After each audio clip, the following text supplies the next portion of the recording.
We're just hours away from the Trump-Putin summit. The two leaders are both right now preparing to fly to Alaska, where they will meet one-on-one.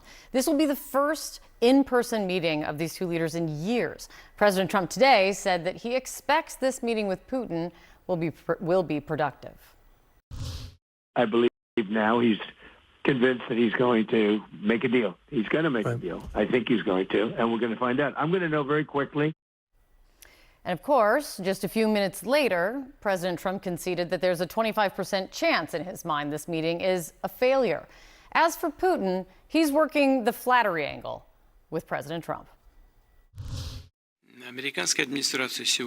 The current American administration, which, as everyone knows, is making, in my opinion, quite energetic and sincere efforts to stop the hostilities, stop the crisis, and reach agreements that are of interest to all parties involved in this conflict.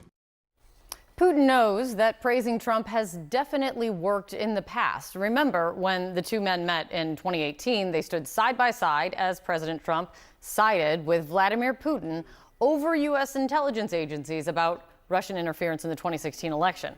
And despite what we all know to be the truth about the Russian leader, the president has spent years praising him.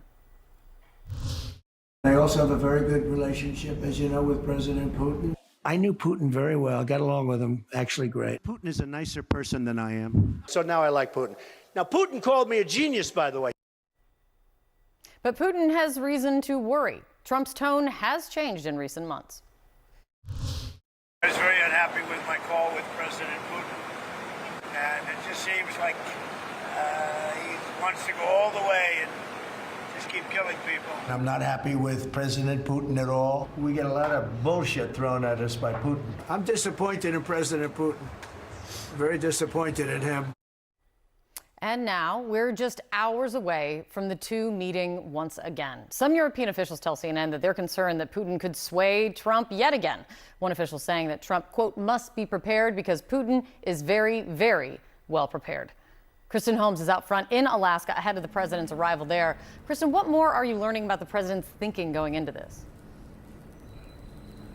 Yeah, and Kate, just one thing to note, it's not just the Europeans who have been afraid of that. I mean, I've talked to U.S. officials who always are worried that President Trump could go in there with the Russian president and be charmed by him. It is not uncommon for people to be charmed by Vladimir Putin. Now, when it comes to the president's mentality, he is at least going into this more clear-headed and open-eyed than we've seen him in the past because of the fact that he has been really embarrassed by the Russian president this time around on multiple occasions. He's held a number of phone calls with Putin in which Putin has made him promises. At the beginning, President Trump would talk about what they talked about on the phone. Then he stopped because afterwards there would be more bombs dropped in Ukraine. So you're seeing a lot of caveats from President Trump. But I did talk to members of his team today who say they are feeling more optimistic by the day as they get closer to that sit down. Now, one of the interesting things that President Trump floated today was this idea that right after the meeting there would be some kind of trilateral meeting with President Zelensky of Ukraine, that essentially they would call him if things were going well and bring him to Alaska. Now, this is something that had been floated to me roughly a week ago. Ukrainian officials are pouring water on this idea, saying it would be nearly impossible to get Zelensky here in time to have a meeting the next day. But it gives you a little bit of an idea of where Trump's mindset is at. Part of the reason that they are rushing this, that they are moving so quickly with the meeting with Putin and this idea of a potential trilateral meeting right afterwards is because they want to strike while the iron is hot. And they understand that they might have a limited window if, in fact, the Russian president does make any concessions or does seem willing to make a deal with the United States, with Ukraine, with European leaders. But one thing that was also interesting about this trilateral meeting, at one point he seemed to suggest that it might also include European leaders. This time around, he is leaning very heavily on those European allies going into this meeting in a way that we haven't seen before. Yeah, it's been suggested to me that the Europeans have to be in this meeting eventually for this all to work out. Kristen, great to see you. Thank you so much for being there. President Putin would like to see a deal. I think if I weren't president, he would take over all of Ukraine. But I am president, and he's not going to mess around with me. That was President Trump this afternoon in the White House, one day before he meets face-to-face with Russian leader Vladimir Putin right here in Anchorage, Alaska.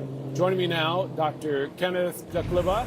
He's a psychiatrist, former regional medical officer at the U.S. Embassy in Moscow. Kenneth, thanks so much for joining. Thank you for having me, Jim. Earlier this year, you wrote in the Cipher brief, quoting, negotiating with Putin, a trained KGB officer, politician, diplomat, and currently indicted war criminal, presents unique challenges for even the most talented politicians. So I wonder, as Trump goes into this meeting tomorrow, what's his best angle? And is there a smart way to play Vladimir Putin? I think there is. And so far, I think President Trump, and starting with Special Envoy Steve Witkoff, have offered something to Putin that he wants that wasn't talked about in the earlier segments, but it is a way back from his pariah status, which includes being an indicted war criminal, by treating and appealing to Putin's sense of respect, dignity, and treating him with empathy. They've avoided name calling. They've been very careful in their comments about President Putin. And I think Trump has offered a lot. That being said, it also has to be remembered, President Putin is a nuclear armed hostage taker whose country holds 20,000 Ukrainian children hostage. And I think President Trump should set a high bar in terms of reciprocity. President Trump has given President Putin something, and that's a good negotiating strategy. President Putin must now respond with a ceasefire and releasing the 20,000 Ukrainian children. At least in his public comments recently, President Trump has been more critical of Putin. He recently accused him of peddling bullshit over the phone. He hasn't backed that up with new penalties against Russia, but at least his public comments have been critical. Do you believe Putin is likely to believe, even fear, that Trump's view of him has changed?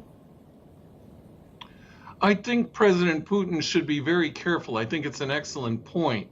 A lot of the media, even in Russia, has really downgraded President Trump's efforts, which I actually applaud, in bringing this meeting together.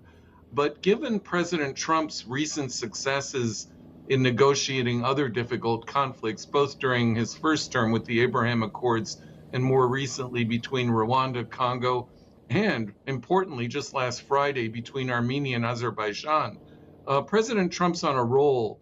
And I think President Putin should be very careful not to underestimate President Trump. A lot of politicians have done that and been forced to eat crow.